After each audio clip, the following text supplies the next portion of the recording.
Family reunions are supposed to be about reconnecting, sharing memories, and celebrating together. But the Thompson family reunion had become something else entirely. An annual competition, a showcase of success and status, a chance to prove who had climbed highest on the corporate ladder. My name is Marcus Thompson, and until 3 months ago, I was the lead developer at Nexus Technologies, one of Silicon Valley's fastest-growing software companies. Today, I was the family disappointment, the cautionary tale, the topic of whispered conversations around the punch bowl. Did you hear about Marcus? Such a shame. And at his age, I stood at the edge of my aunt's perfectly manicured lawn, nursing a drink and watching my more successful relatives hold court.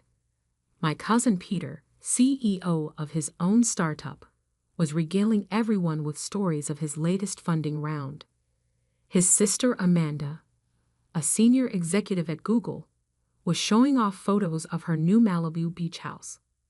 Marcus, Peter's voice carried across the lawn, deliberately loud enough for everyone to hear. Come join us. We were just discussing career transitions. The smirk on his face said everything. He'd been waiting for this moment for 20 years, ever since we were both junior developers fresh out of college. While he'd focused on climbing the management ladder, I'd stayed in the trenches, writing code, solving problems, building things that actually worked. How's the job search going? Amanda asked, feigning concern. I heard Nexus let you go during their last restructuring. Such a volatile industry, isn't it? Volatile. Right. That's one way to describe what had happened at Nexus. What they didn't know, what no one knew, was the real story behind my termination.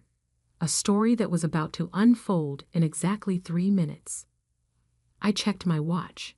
2:57 p.m. Pacific Time. Right on schedule, every computer at Nexus Technologies would be starting their automated weekend system upgrade, including the CEO's personal laptop, which he never let anyone else touch. You know, Peter continued, warming to his favorite subject, himself. In today's tech world, you have to be innovative. Forward-thinking. My company just closed a $50 million round because we understand where the industry is going. I took another sip of my drink, remembering late nights in my office at Nexus, building something that would make Peter's startup look like a school science project. Fired at 40. Pathetic. That was my youngest cousin, Trevor, fresh out of business school and full of opinions about an industry he barely understood. Guess programming isn't your thing after all, cousin. The words echoed across the lawn. Other conversations stopped. All eyes turned to see how the family failure would respond. I checked my watch again. 2:58 p.m.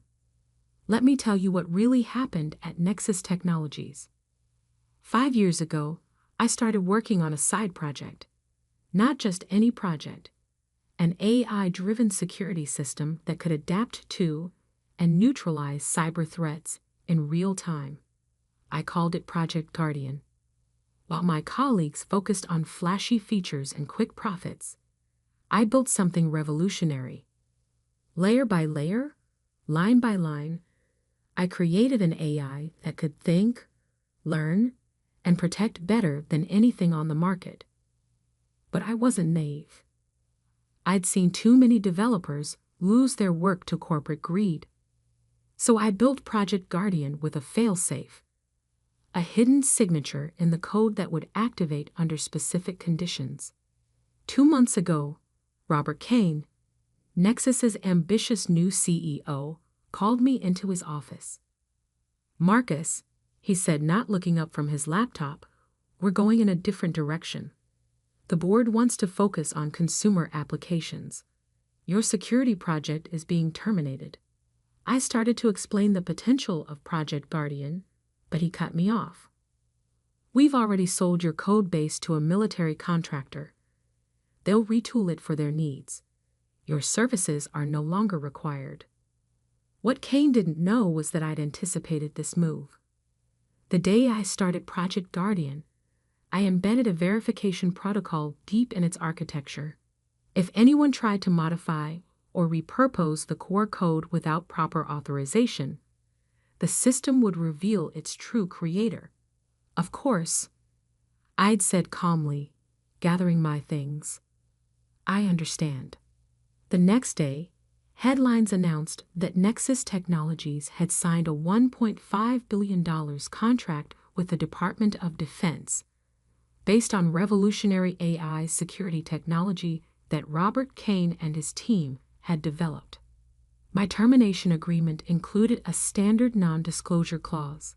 I signed it without argument, much to Kane's surprise.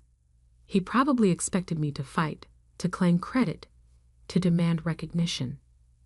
But I knew something he didn't. Project Guardian wasn't just a security system. It was a testament to every developer who'd ever had their work stolen, every innovator who'd been pushed aside by corporate politics. And in exactly 2 minutes, as Nexus's systems ran their weekend upgrade, a very special piece of code would execute. You should have focused on management like me, Peter was saying, enjoying his moment of superiority. Left the coding to younger people with fresher ideas. I smiled, remembering the elegant simplicity of the verification protocol. When triggered, it would systematically catalog every line of Project Guardian's code, tracing its development history back to its original creator. My phone buzzed, a news alert. Amanda noticed. Job offer? She asked sweetly. I hear McDonald's is hiring.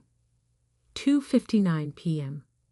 Somewhere in Silicon Valley, in Nexus Technologies headquarters, Robert Kane was probably sitting in his office, preparing for Monday's board meeting where he would take full credit for my work.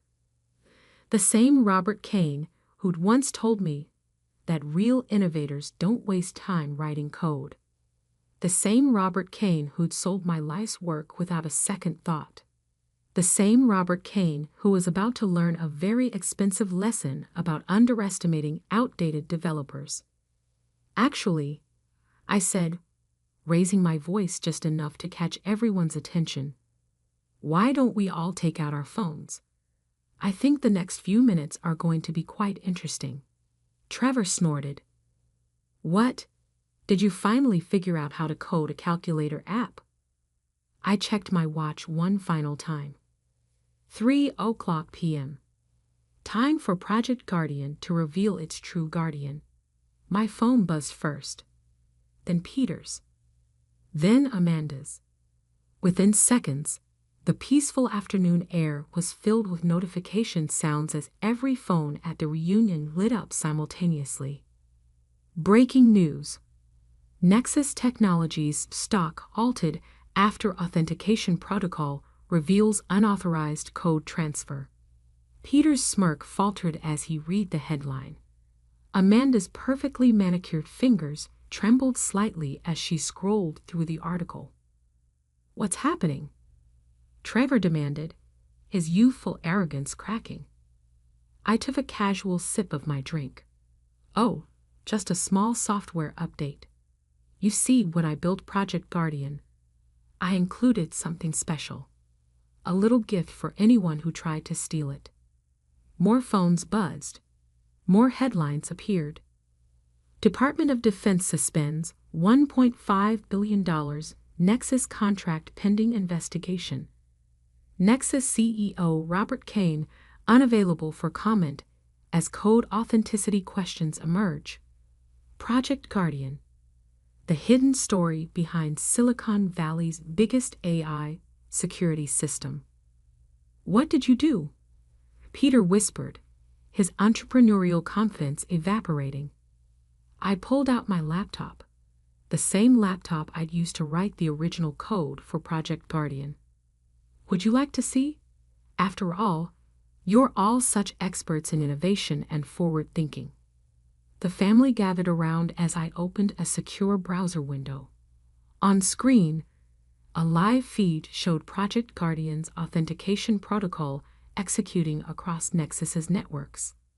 Every piece of software has a signature, I explained, my voice carrying across the now silent lawn.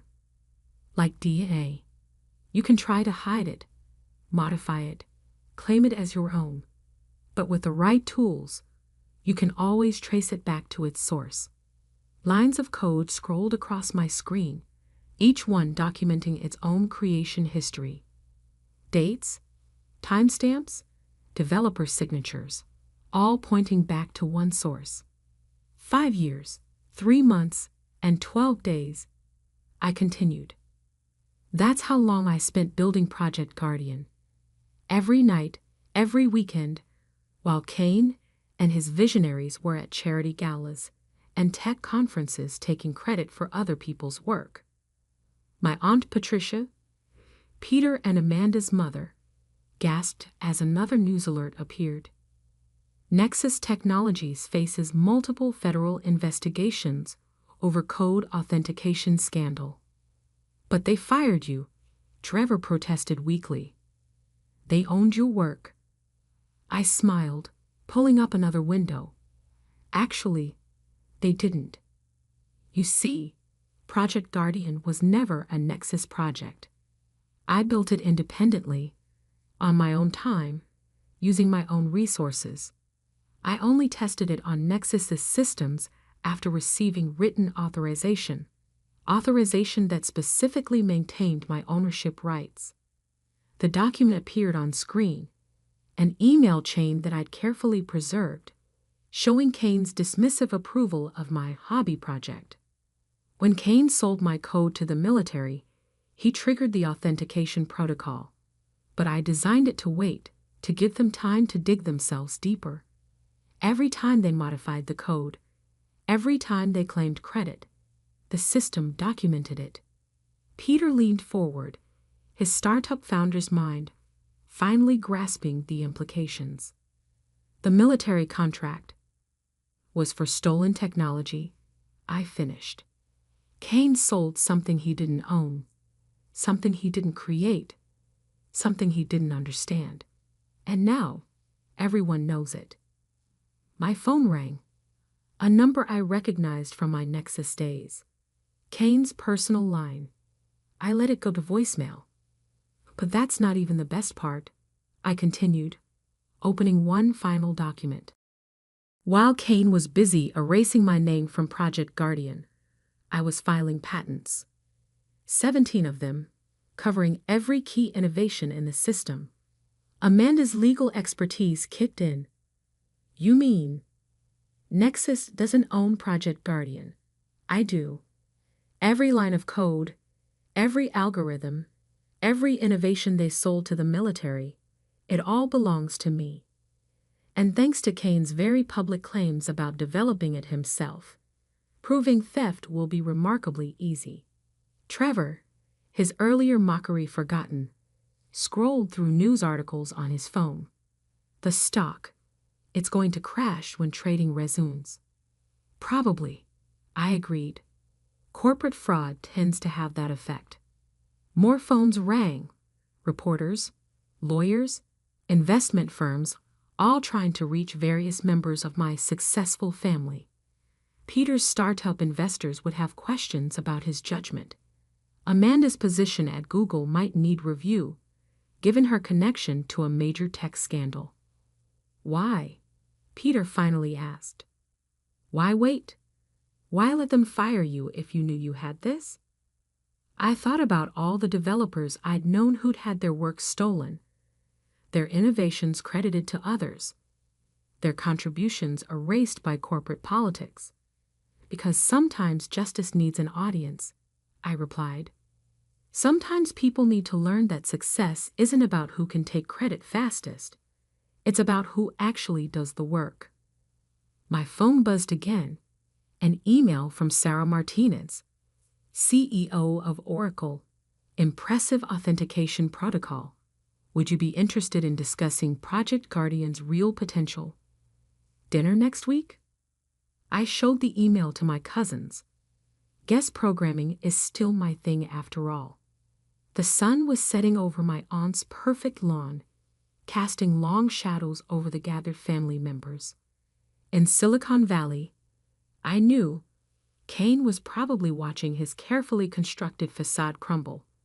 Tomorrow, the real investigations would begin.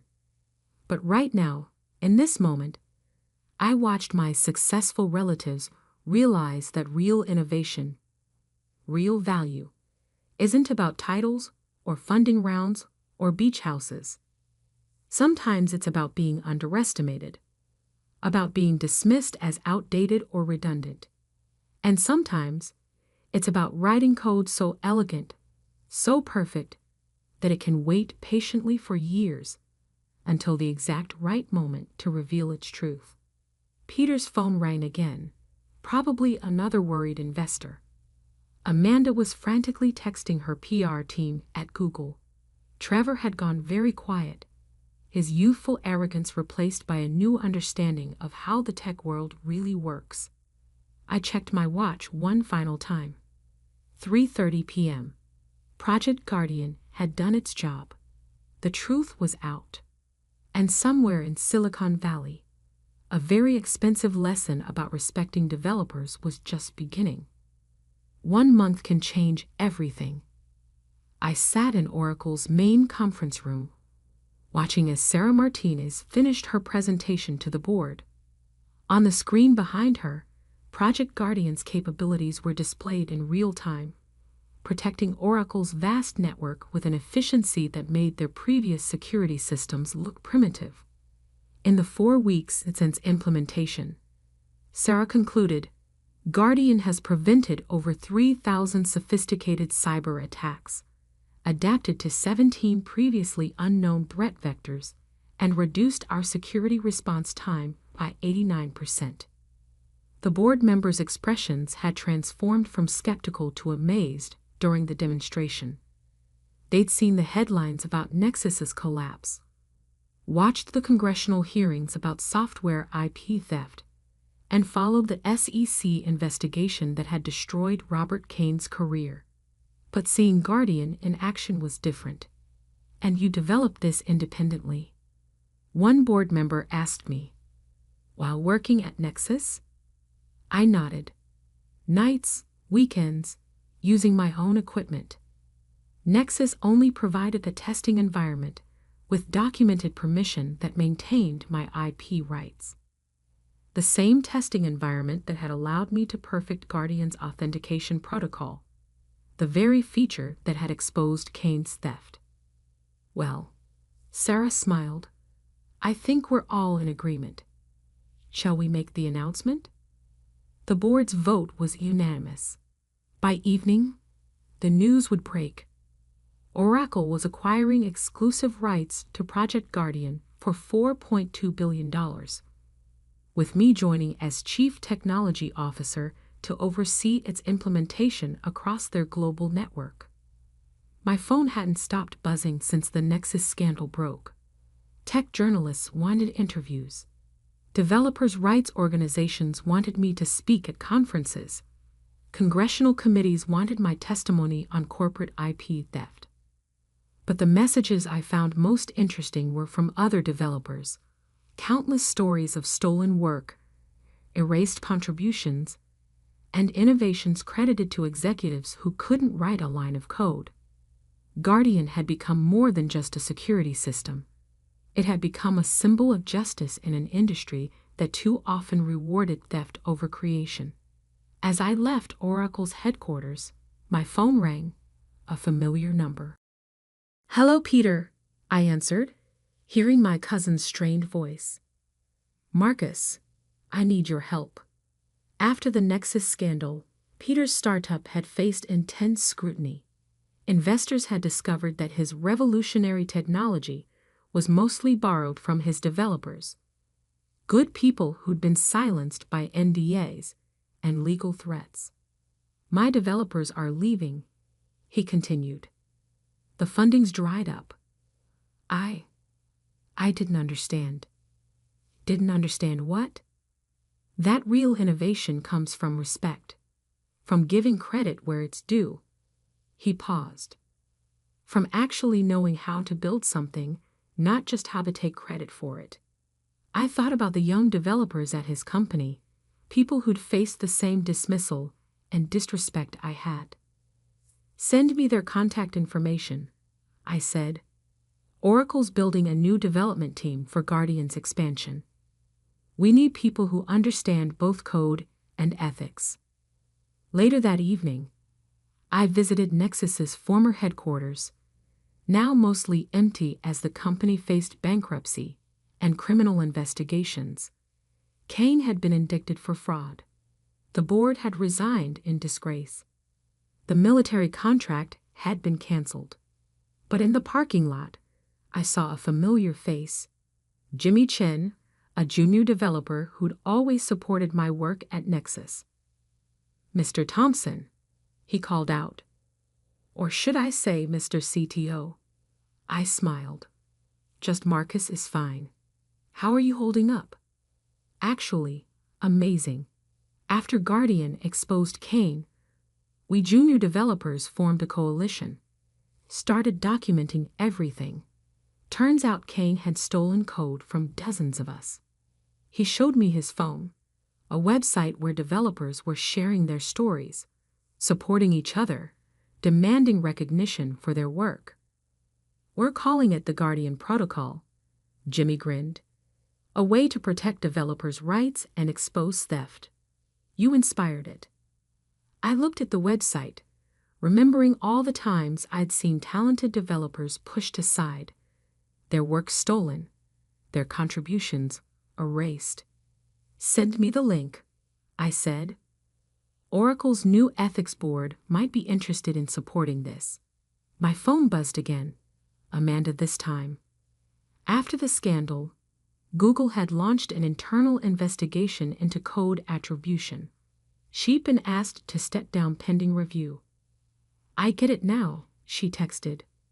Why you stayed in development instead of chasing titles. Real power isn't in taking credit. It's in creating something that matters. At home, I opened my laptop, the same one I'd used to write Guardian's first lines of code. On my screen, the system hummed quietly, protecting networks across the globe. But its real impact wasn't in the cyber attacks it prevented or the billions it was worth. Its real impact was in the changes it had sparked. New industry standards for code attribution. Stronger protections for developers' rights. A growing movement demanding respect for the people who actually build the technology that powers our world. My phone buzzed one last time. A message from Trevor, my youngest cousin who'd mocked my career at the reunion. Starting coding classes next week, he wrote. Think you could mentor me? I want to learn how to build something real. I smiled, remembering my own journey from underestimated developer to industry changemaker. Lesson 1, I replied. Success isn't about who takes credit. It's about who does the work, and about protecting what you build.